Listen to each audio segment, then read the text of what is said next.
नारियल पानी, ठंडा ठंडा नारियल पानी, आते जाएं पीते जाएं, अपनी गर्मी बुझाते जाएं। नारियल पानी, ठंडा ठंडा नारियल पानी। बबली की माँ, आजकल तो हमारा नारियल पानी बहुत ज्यादा बिक रहा है। आजकल गर्मी भी तो बहुत ज्यादा पड़ रही है ना, इसलिए। अब मैं अपनी बबली को किसी अच्छे स्कूल में दाखिल करवाऊंगा। और हमारी बेटी पढ़ लिख कर डॉक्टर बनेगी। वो दोनों पति पत्नी ऐसे बातें कर रहे थे कि नारियल के पेड़ से एक नारियल नीचे गिरता है और आकर मम्मा चिड़िया के सर पर लगता है। मम्मा चिड़िया तो दूसरा सांस ही नहीं ले पाती और वहीं मर जाती है। बबली तो अपने दोस्तों के साथ खेलने गई हुई थी। पापा चिड़िया तो ये दुर्घटना देख बहुत सदमे में चला जाता है। उसकी तो कुछ समझ नहीं आ रहा था कि वो क्या करे। जिस दोस्त जैसी पत्नी के साथ अभी कुछ देर पहले वो बातें कर रहा था,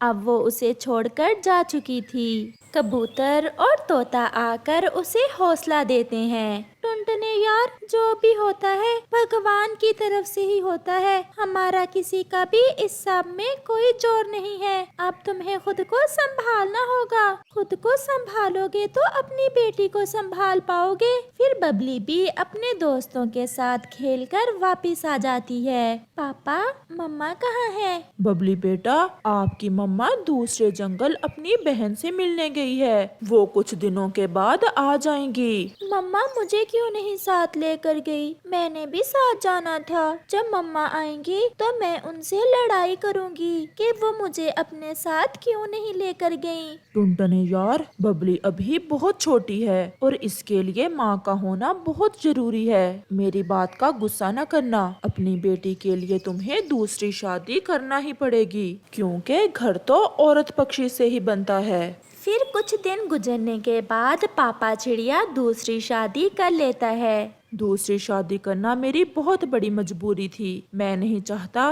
कि मेरी बेटी बिना माँ के पले बढ़े। आप मेरी बेटी को एक सगी माँ का प्यार देना। आप चिंता ना करें, बबली मेरी ही बेटी है। मैं इसे कभी भी महसूस नहीं होने दूंगी कि मैं इसकी सगी माँ नहीं हूँ। बबली बेटा, ये आपकी मम्मा है। पापा, मम्मा का रंग कैसे बदल गया?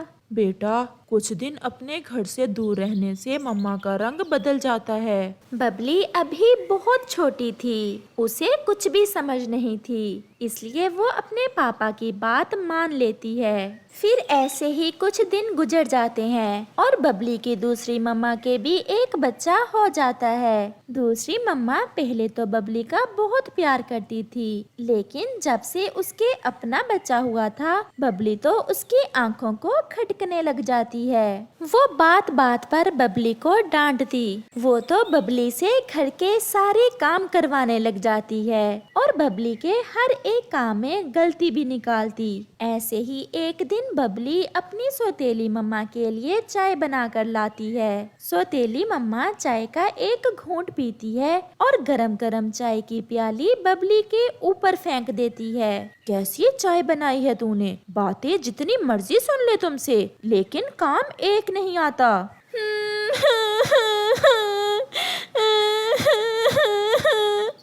मम्मा, मेरा शरीर बहुत जल रहा है।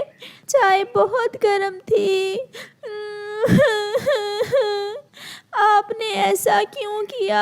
आप मुन्नी से तो बहुत प्यार करती हैं, फिर आप मुझे क्यों नहीं प्यार करती?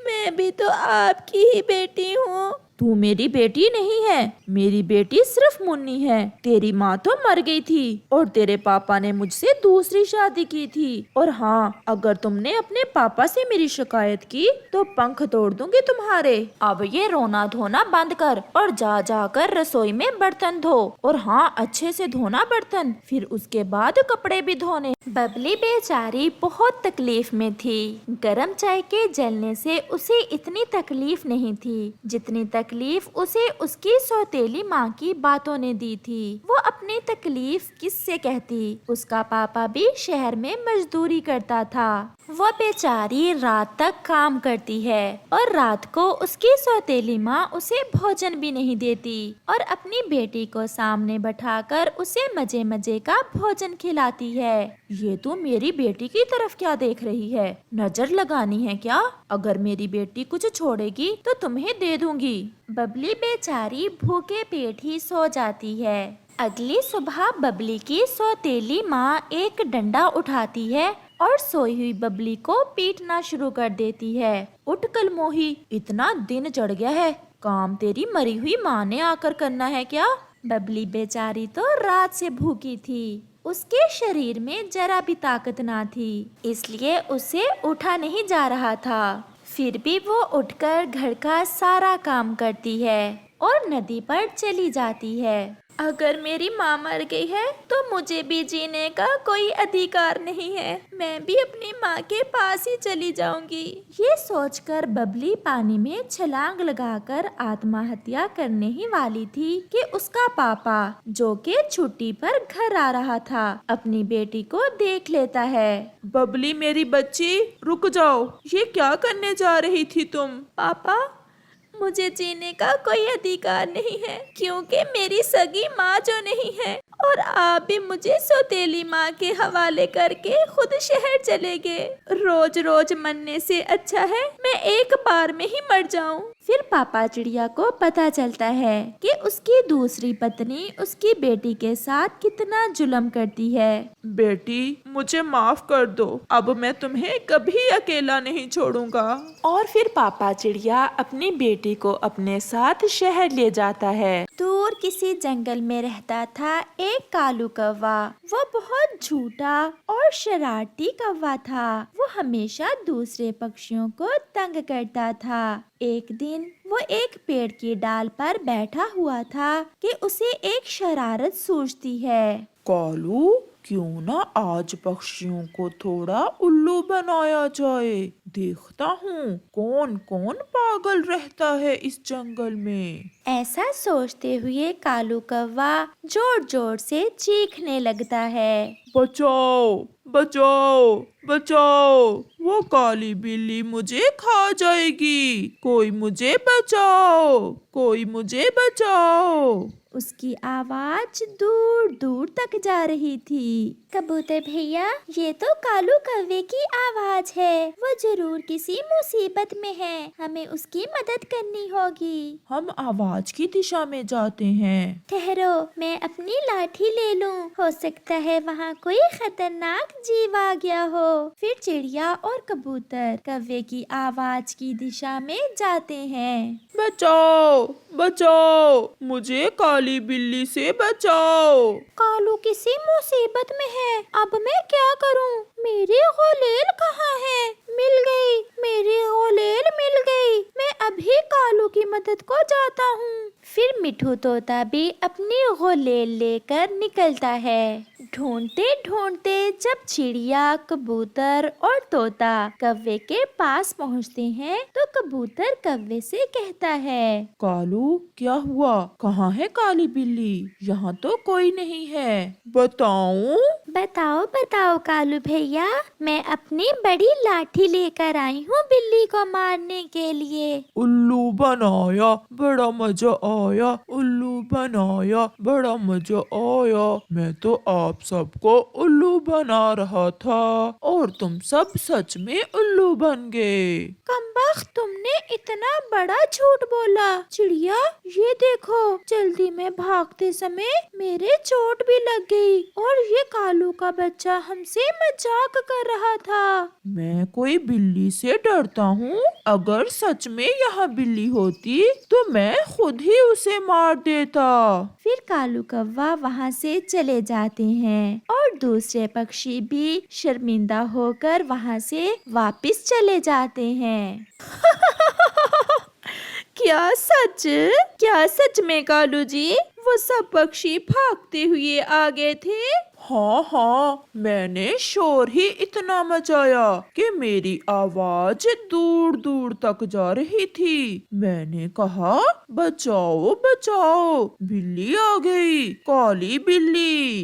ये सब पक्षी तो बहुत पागल हैं। और तो और तोते के भागते समय नाक भी टूट गई। वो तो ऐसे भागता हुआ आया जैसे सच में मुझे बिल्ली खा जाएगी। वो वो दोनों पति पत्नी ऐसे बैठे पक्षियों का मजाक उड़ा रहे थे। फिर कुछ दिन गुजर जाते हैं और फिर एक दिन कालू कौवा फिर से शरारत करने का सोचता है। आज मैं अपनी आवाज बदलकर पक्षियों को पागल बनाता हूँ, कोई मुझे पहचान ही नहीं सकेगा। फिर कालू कौवा अपने मुंह को पत्तों से छुपा लेता है और अपनी आवाज बदलकर तोते की आवाज में शोर मचाता है। बचाओ बचाओ बचाओ, सांप, काला सांप, नाग आ गया नाग, कोई मुझे इस नाग से बचाए। ये सब सुनकर पक्षी फिर से दौड़ते हुए आते हैं। कोई पहचान ही नहीं पाता कि ये तो कालू है। अरे ये तो कोई मेरी जाति का दूसरा तोता है जो मुसीबत में है, जल्दी से इसकी मदद को जाता हूँ। सब पक्षी वहाँ पहुँच जाते हैं। जब तोता पत्ते हटाता है वहाँ तो फिर से कालू कौवा था। सरप्राइज, मैं कालू हूँ। देखा, तुम में से कोई मुझे पहचान ही नहीं सका। कालू के बच्चे, मैं समझा कोई दूसरा तोता है। कालू, ऐसा मजाक ठीक नहीं है। मैं तो भागती हुई आई कि कहीं हमारा मिट्ठू किसी मुसीबत में ना हो। ऐसे ही समय गुजरता गया। एक सर्दियों की सुबह कालू कौवा और गोरी कौवी पहाड़ों पर बैठे धूप के मजे ले रहे थे कि वहाँ खतरनाक चील आ जाती है। खबरदार, अगर भागने की कोशिश की तो छोड़ूंगी नहीं। कालू जी, किसी को मदद के लिए पुकारो, किसी को बुलाओ। फिर कालू शोर मचाता है। बचाओ बचाओ बचाओ, कोई हमें इस जालम चील से बचाए, कोई हमारी मदद करे। फिर वही कालू, परंतु कबूतर भैया, अब के बार हम उल्लू बनने वाले नहीं हैं। तोता भी शोर सुनता है। ये तो कालू है, कर लो शोर कालू के बच्चे, अब हम पागल बनने वाले नहीं हैं। सब पक्षी यही समझते हैं कि कालू फिर से उन्हें उल्लू बना रहा है। मैं इस बार सच बोल रहा हूँ, वो चील सच में मुझे और मेरी पत्नी को खा जाएगी। इतने में वो चील दोनों को पकड़ लेती है और उन्हें मारकर खा जाती है। परंतु कोई भी पक्षी वहाँ नहीं आता क्योंकि कौवों ने अपना विश्वास खो दिया था। प्यारे दोस्तों, कभी झूठ मत बोलो क्योंकि झूठे का कोई भी विश्वास नहीं करता।